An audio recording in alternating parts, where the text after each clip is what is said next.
Hello, America. My name is Dylan John, and you are listening to the Neo-Fusionist Book Review. This is not your typical book review, as I make no claims to political or philosophical impartiality. This podcast uses the format of a book review to explore the premise of Neo-Fusionism.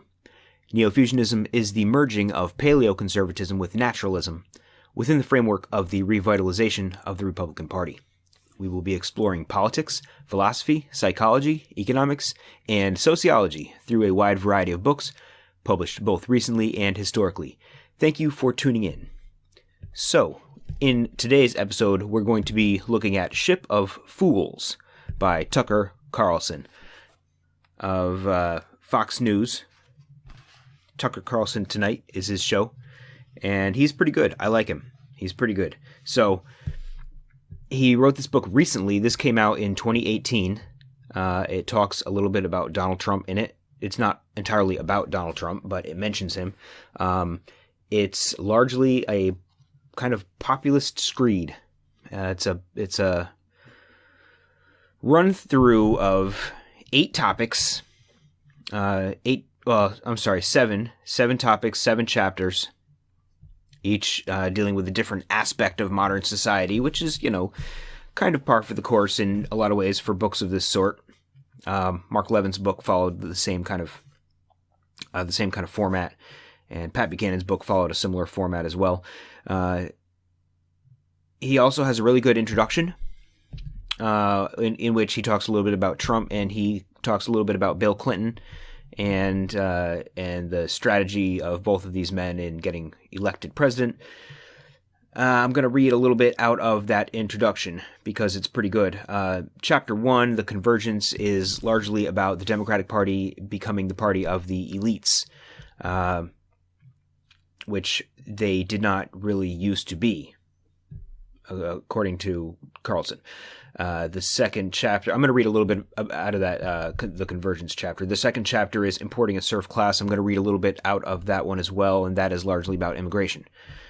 He makes a really great case. I skipped over the topic of immigration in the last episode when we talked about the book The Paleoconservatives, but Carlson's got a great chapter here on that topic, so I figure let's hit it. He's also got a great topic, chapter 3, called Foolish Wars, which is about U.S. foreign policy, and he's advocating a more non-interventionist, isolationist. I know that is, an unpopular phrase, and I also got to think that, hey, maybe we should at least begin to isolate ourselves from the rest of the world to some degree. I mean, I don't know. I'm sure there's probably a better word. Non-interventionist / nationalist, sovereignty, I don't know, staying out of international alliances, international treaties, military operations, keeping our global footprint in the neighborhood of our country for the most part, and keeping our legal and contractual obligations to other nations to a bare minimum. I like to call it isolationist, but maybe some people don't. Anyway, that is chapter 3. I'm going to read a section of Foolish Wars, and then chapters 4, 5, 6, and 7 I'm not going to read out of. There's a lot in this book, like in all the books that I cover, that I just can't get to. So I recommend you pick it up and have a look inside and see what this is all about. Carlson really hits some great notes in this book.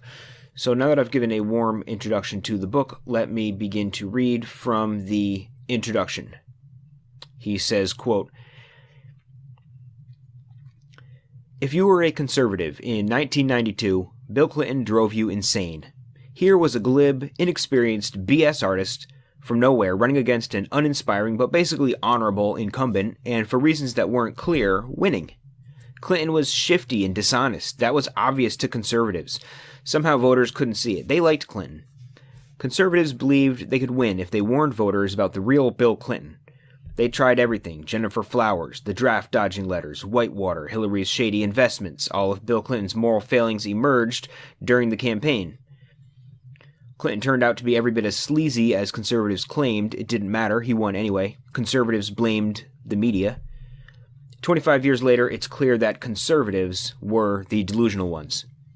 Voters knew from the beginning exactly who Bill Clinton was. They knew because voters always know. In politics, as in life, nothing is really hidden, only ignored. A candidate's character is transparent. Voters understood Clinton's weaknesses. They just didn't care. The secret to Clinton's resilience was simple. He took positions that voters agreed with on topics they cared about. At a time when many American cities were virtually uninhabitable because of high crime rates, Clinton ran against crime.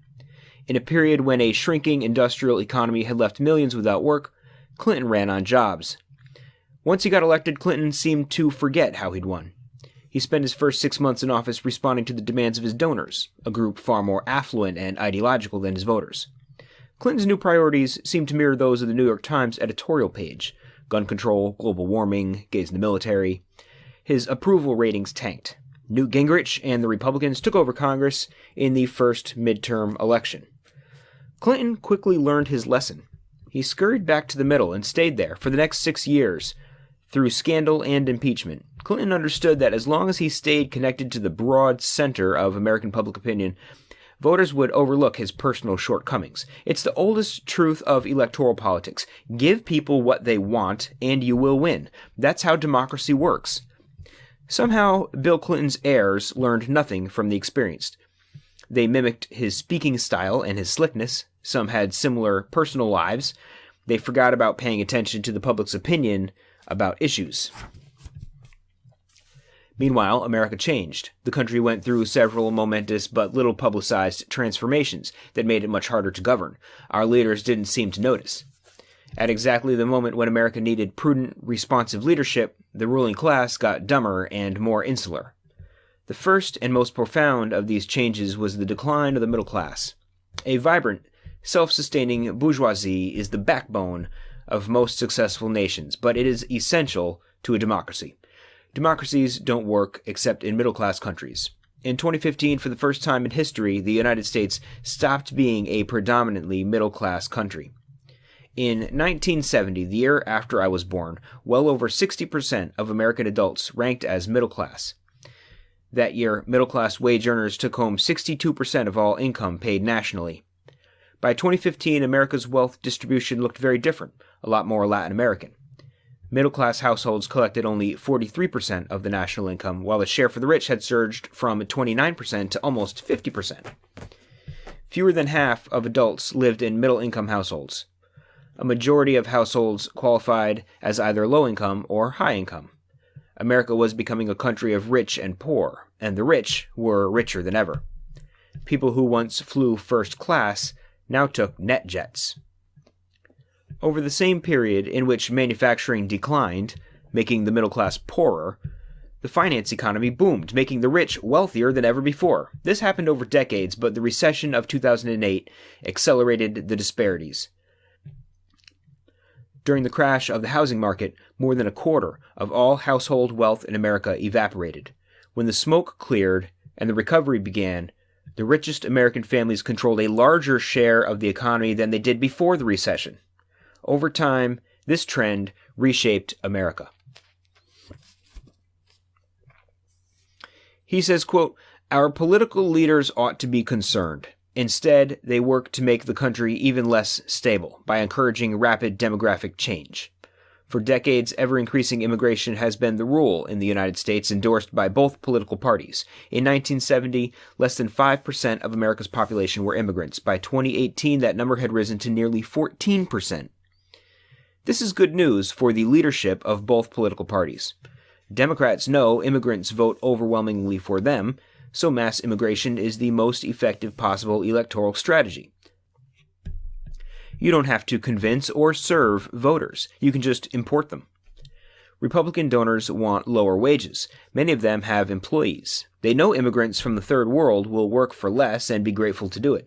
Minimum wage seems like a pittance to most Americans, something teenagers get for a summer job, but if you've just arrived from a slum in Tegucigalpa, it's a huge improvement over what you're used to.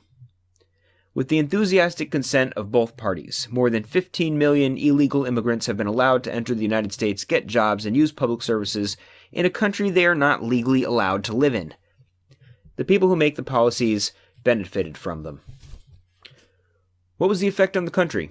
Thanks to mass immigration, America has experienced greater demographic change in the last few decades than any other country in history has undergone during peacetime. Our elites relentlessly celebrate those changes, but their very scale destabilizes our society. If you grew up in America, suddenly nothing looks the same. Your neighbors are different, so is the landscape and the customs, and very often the languages you hear on the street. You may not recognize your own hometown. Human beings aren't wired for that. They can't digest change at this pace. It disorients them. Over time, it makes even the most open-minded people jumpy and hostile and suspicious of one another. It encourages tribalism. Again and again, we are told these changes are entirely good. Change itself is inherently virtuous, our leaders explain. Those who oppose it are bigots. We must celebrate the fact that a nation that was overwhelmingly European, Christian, and English-speaking 50 years ago has become a place with no ethnic majority, immense religious pluralism, and no universally shared culture or language. It's called diversity. It's our highest value. In fact, diversity is not a value. It's a neutral fact, inherently neither good nor bad. Lost in the mindless celebration of change is an obvious question. Why should a country with no shared language, ethnicity, religion, culture, or history remain a country? Countries don't hang together simply because. They need a reason. What's ours? It's hard to think of a more important question. Our ruling class, the people responsible for these changes, ought to be fixated on it. They ought to be staying up late, looking for the glue strong enough to hold together a country of 330 million people together. They're not. Instead, they act like the problem doesn't exist. Their predictions for the future are confident but faith-based. All will be well because it always has been. When confronted or pressed for details, they retreat into a familiar platitude, which they repeat like a Zen koan. Diversity is our strength. But is diversity our strength? The less we have in common, the stronger we are? Is that true of families? Is it true in neighborhoods or businesses? Of course not. Then why is it true of America? Nobody knows. Nobody's even allowed to ask the question. Instead, Americans are told to shut up and be grateful. Immigrants are doing the jobs you won't do. There's some truth in this depending on what the jobs are and what they pay. But what would happen if those jobs disappeared? One recent study concluded that 20 million low-skilled American jobs could disappear in the next 25 years, replaced by automation. Let's say that's half true, and the country loses 10 million jobs in a relatively short period. What will become of the people who currently occupy them? Many of those workers are recent immigrants, but they won't go home. They'll still live here. How many will be successfully retrained as software engineers? Maybe some. The rest are likely to wind up angry and disenfranchised and wondering what happened to that American dream they were promised in exchange for washing our underwear. It won't take much to convince them to vote for radical populists who will make Donald Trump look restrained. Things could get volatile. The cost of having other people cut your grass is always higher than you think. Policymakers don't seem worried about this, but voters clearly sense a threat. One of the most remarkable things about our immigration policy is how unpopular it is. Only the ruling class supports it. For more than 50 years, Gallup has polled Americans on whether they want more immigration, less immigration, or about the same amount. Not a single time has a plurality supported higher immigration levels. When Americans are asked about what their preferred level of annual immigration is, they almost always want less than the current norm of about 1 million new legal immigrants per year. America was radically and permanently changed against the will of its own population by the people who run the country.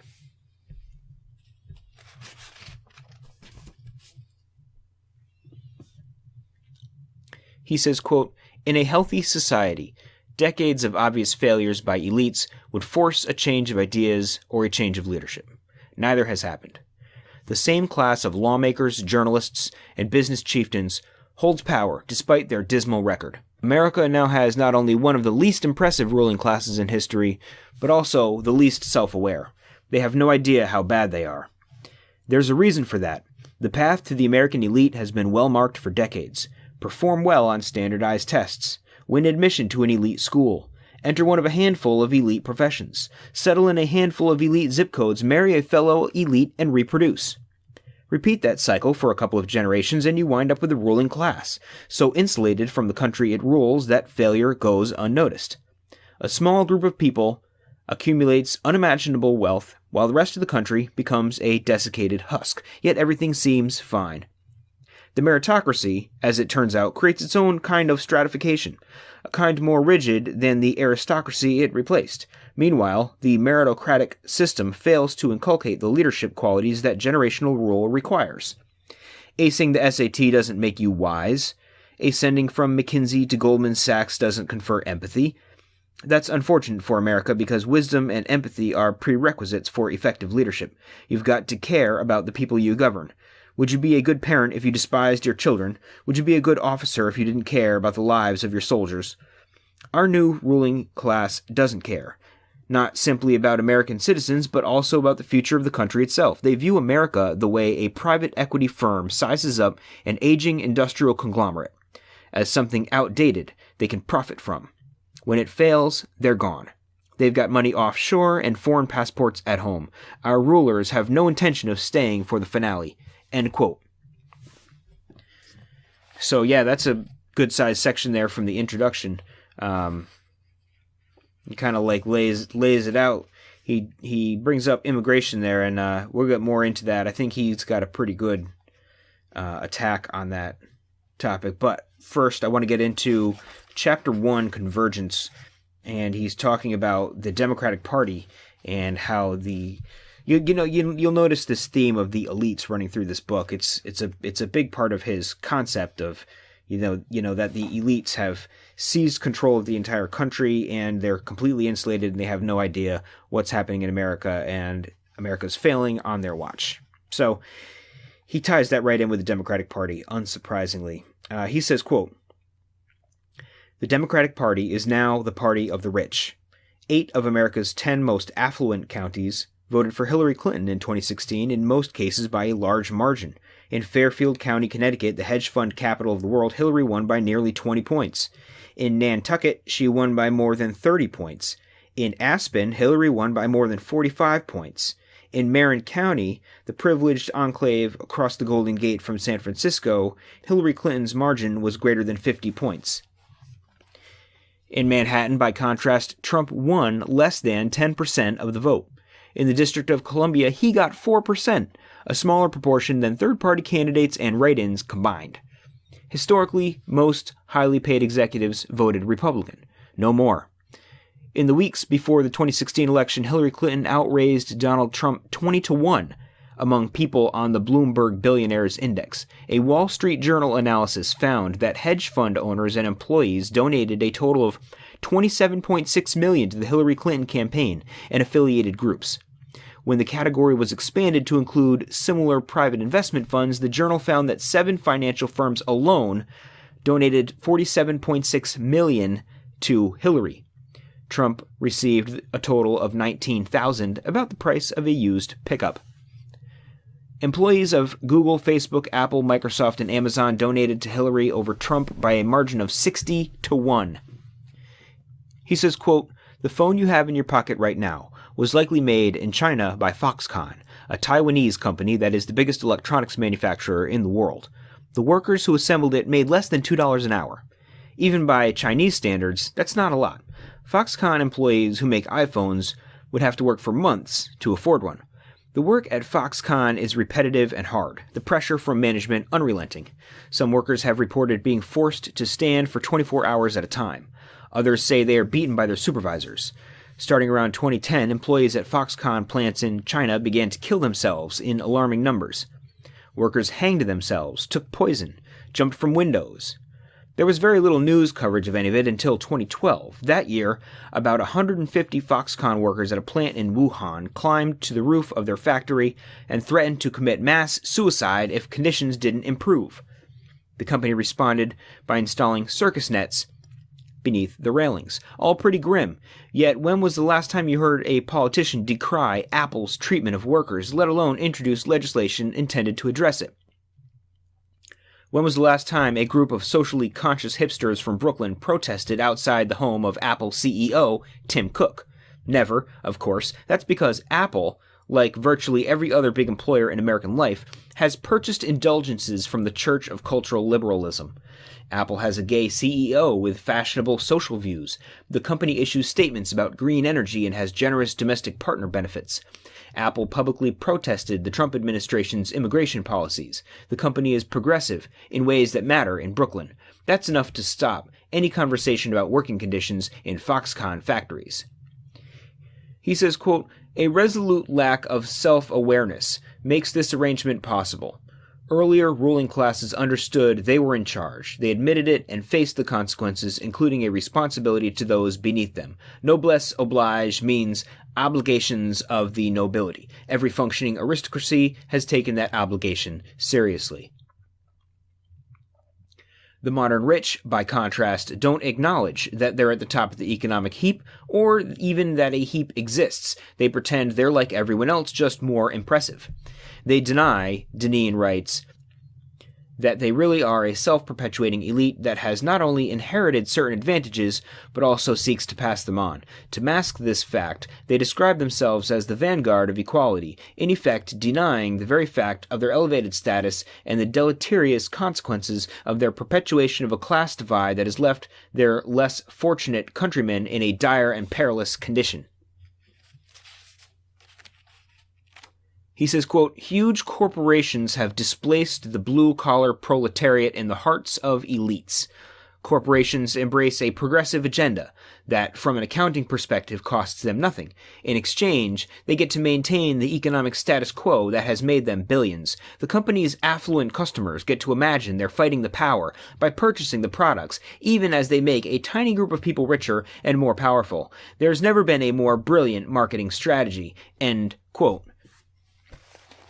Carlson's on fire there, talking about the Democratic Party and the liberal elites and the hypocrisy therein. I'm going to move to the next chapter when he begins to talk about immigration. He says, quote, "Union leaders had opposed mass immigration since the 1860s. The Chinese Exclusion Act of 1882, which banned the immigration of Chinese laborers, is often cited as an example of race hatred and xenophobia, and it may have been, but fundamentally it was a form of protectionism. The Knights of Labor backed it, and when the law came up for reauthorization in 1901, so did the American Federation of Labor. Thanks to lobbying from unions, the Chinese Exclusion Act remained the law for more than 60 years. Many similar laws followed. In 1885, Congress passed a measure that forbade companies from hiring foreign contract workers. 2 years later, the government tightened vetting of immigrants at ports of entry. In 1888, Congress mandated fines for companies that hired illegals. All these bills were backed by organized labor. In 1917, the American Federation of Labor successfully pushed for literacy tests for foreign workers, which had the fully intended effect of restricting immigration from Eastern and Southern European countries.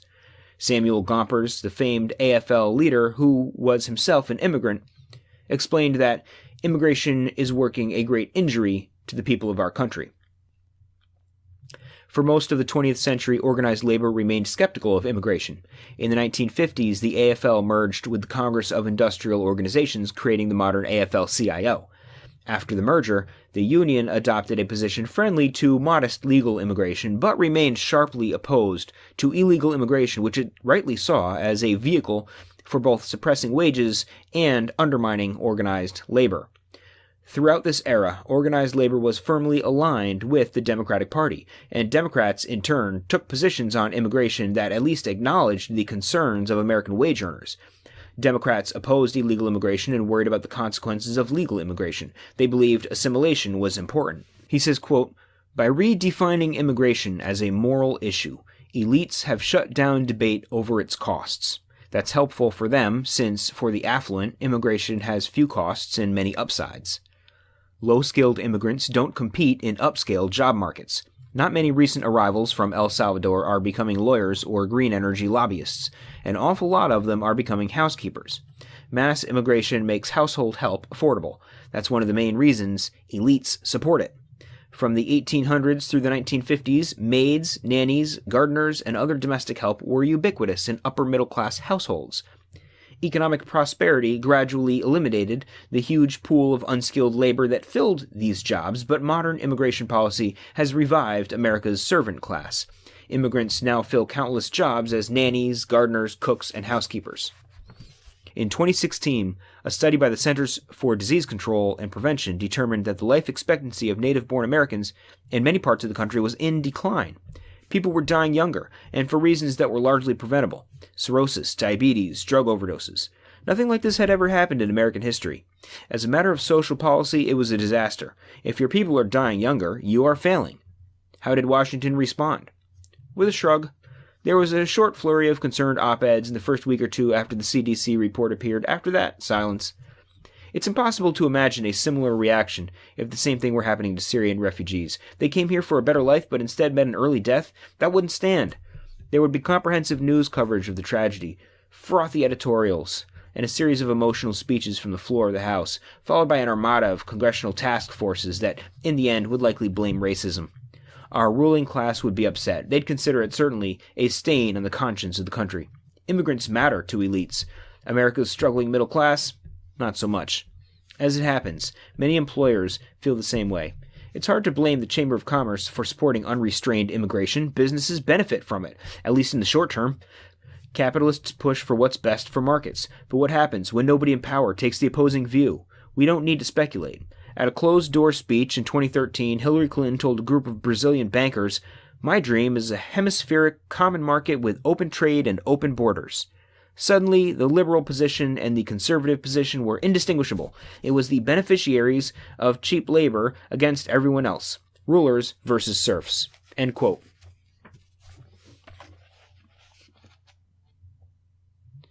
And that brings us to the fourth section that I wanted to read, which is from the chapter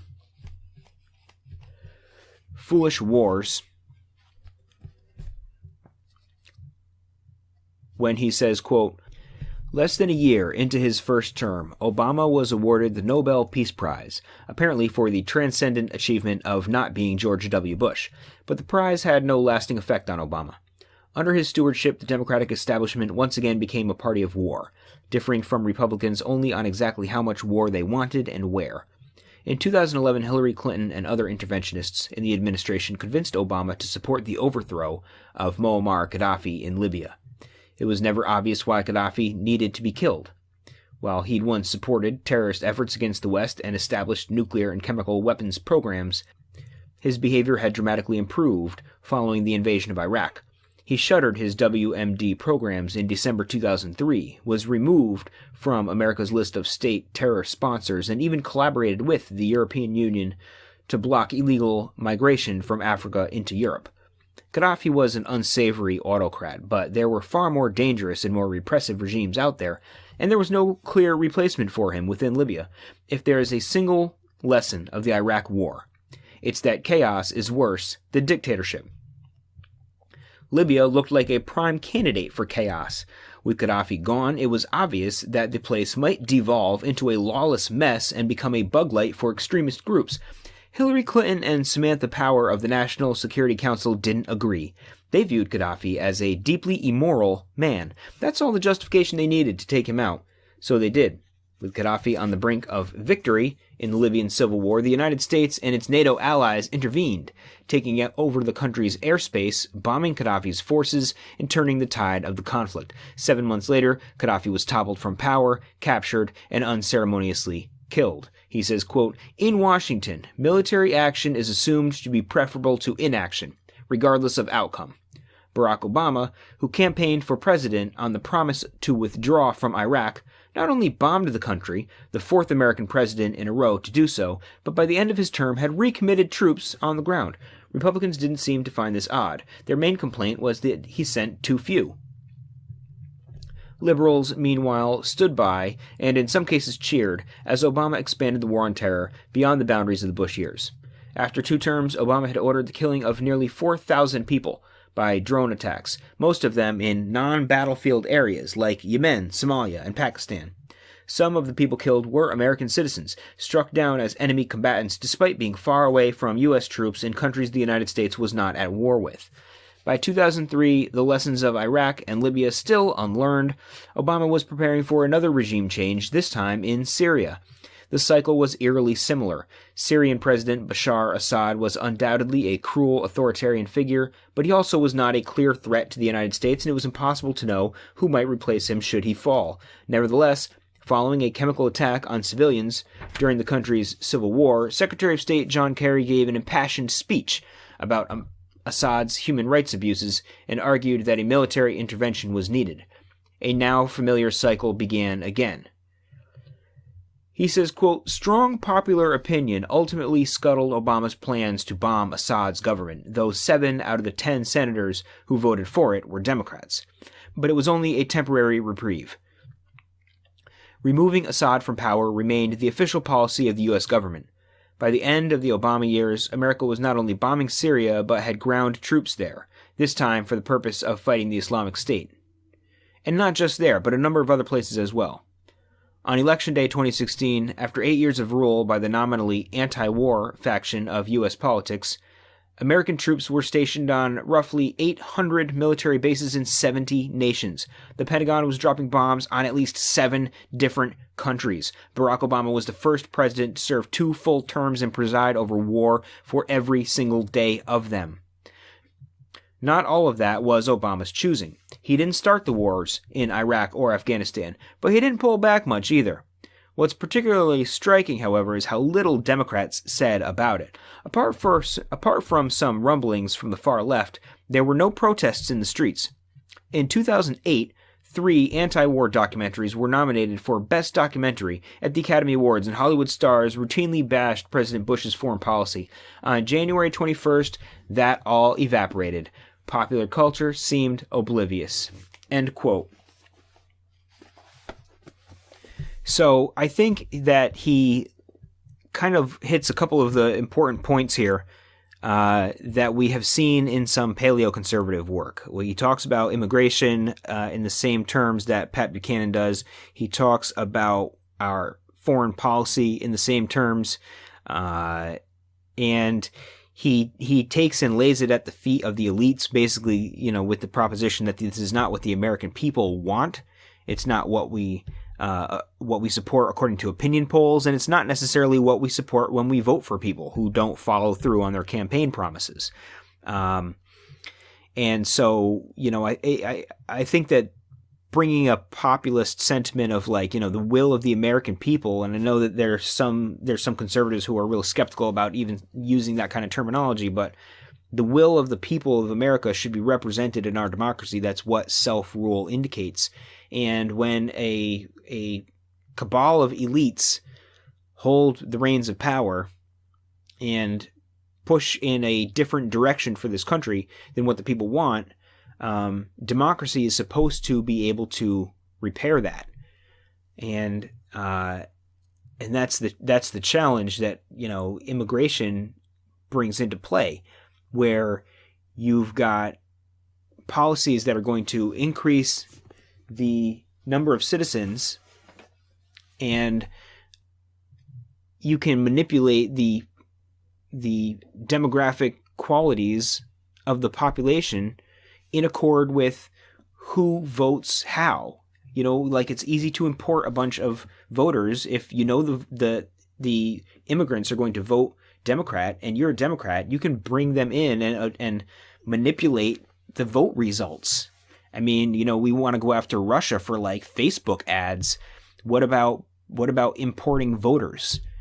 What about sending people to this country to vote in certain ways to benefit the country in which they left without the consent of the American people? I mean, is that not manipulating our electoral results? It seems to me that it is. But it's orchestrated, or at best allowed, by the elites. He lays the blame for this at both parties. The Democrats for the votes, and Republicans because big business, or a lot of business interests, recognize that this kind of policy is going to drive down wages. And big business has been doing this for a long time. There were years in the late 19th century when business interests, or throughout the 19th century really, business interests were pushing for more immigration. labor interests were pushing for less because they knew that they needed to keep their wages up by limiting the supply of eager workers willing to fill roles and not looking for a lot of pay because they were just happy to have jobs. Bringing in unskilled labor that's desperate for work is a surefire way to drive down wages. And big business knew this, and modern day Democrats don't get that. They think that, that there's some sort of fascism to blame because they no longer, their economic arguments no longer make sense. They're from an economic position of supporting the underdogs or whatever, like the middle class, the working class Americans. From an economic position, we should be strict on our immigration policy for our wages. But the modern Democratic Party doesn't follow a logical economic program any longer. I mean, not to say that they really ever have. They were so hard for socialism and communism back in the day, and still are so. Carlson also does a great job of pointing out the threats to society that come from a fractured culture, that come from a lack of common culture among neighbors and communities and the nation as a whole, the lack of common language. I've talked about that a little bit in the past, but the idea that a group of people can not share their values, their norms, their religions, their cultures, their languages, their general lives, and their concepts of what reality is and how they should behave, that we cannot share. We can have a society that doesn't share any of these things among ourselves, and look at that as like anything other than a potential schism that could cause society to rupture and fall apart. I mean, there has to be glue that binds societies together, and we've talked about this, and we came at this in Richard Weaver's essay, or his essays in his book In Defense of Tradition, when he was talking about Socrates. It goes right back to a lot of the concepts that we've talked about. There has to be some kind of binding concepts, binding loyalties, shared understandings. There are things that serve as glue to hold societies and cultures together. Well, culture, holds society together. It's not just a group of people in geographic proximity that is enough to make a society. And that whole concept is kind of at the root of this immigration issue, that if you show up here and have a child, well, you're in geographic proximity, and that's what makes you an American. It's not geographic proximity. It's shared culture. It's to be part of a people, a singular people, to say, we are Americans. This is the group of us that is Americans. Like that basic concept of being a part of a singular group, being, co-members of a group of people, a culture, a thing that like justifies the existence of a government that we as a people have agreed upon by virtue of democratic self-rule. Like the whole concept of self-rule and the whole concept of having a government, a democratic government, is like, we trust our neighbors to make good decisions for us, because we're all working toward the same objectives. And this group loyalty is important, and it's demonstrated, and it's derived from solidarity and a sense of solidarity and a sense of kinship among the members of a people. So every time somebody comes here who's not from here, they're going to have to develop over time this sense of kinship and loyalty and shared culture. And, there's like an assimilation process that has to be a component of that. And like to turn against any kind of assimilation and basically argue in favor of this fragmentation in the name of diversity, it's like, we're not aiming to be fragmented.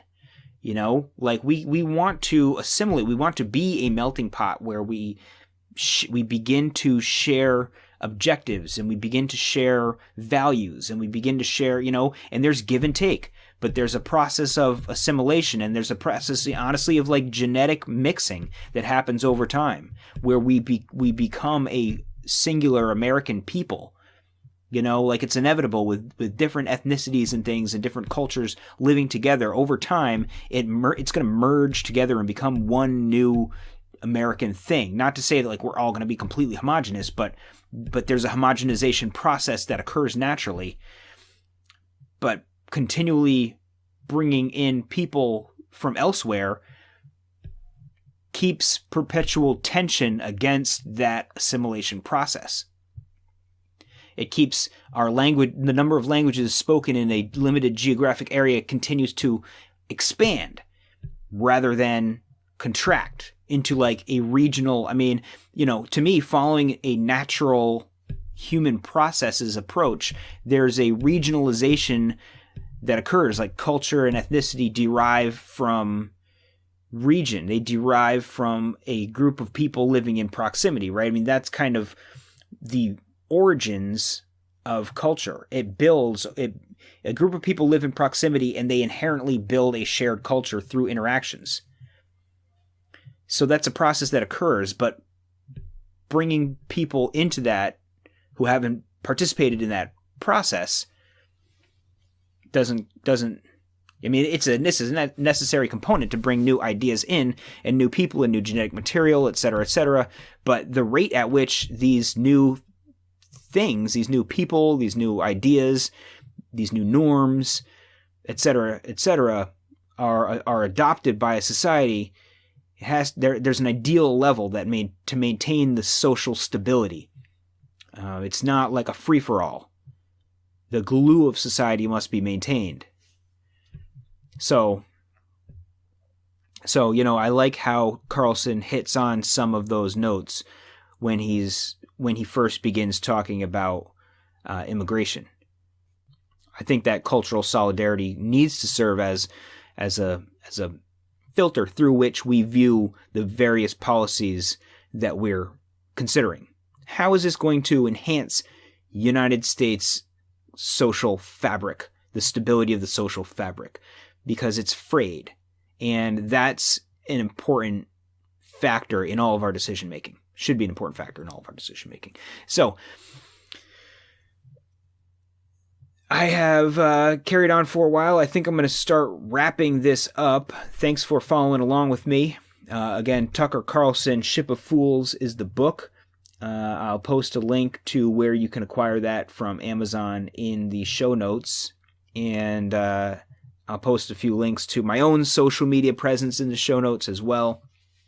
I'm on Facebook and I'm on Twitter. Facebook's probably my main thing, but I'm also on Twitter. I'm not on all of the different options. I try to keep it under control a little bit. Facebook works for me. Anyway, I'm also on Patreon, so if you like the show and you want to become a contributor to the show, there's an option there to donate and help support the show on a monthly basis. So check that out if you like what I'm doing and you want to hear more. That's that's what I need, is to be able to get the books, pay for the advertising, pay for the hosting, the various expenses that go along with, software and things of various expenses that go along with making this podcast. Anyway, that's my pitch for that. I'm shutting it down right now. I hope you come back next time. We're going to be looking at a book called America First by Bill Kaufman. And the following show is going to be The Great Betrayal. And for this one, we are winding our way back to Pat Buchanan.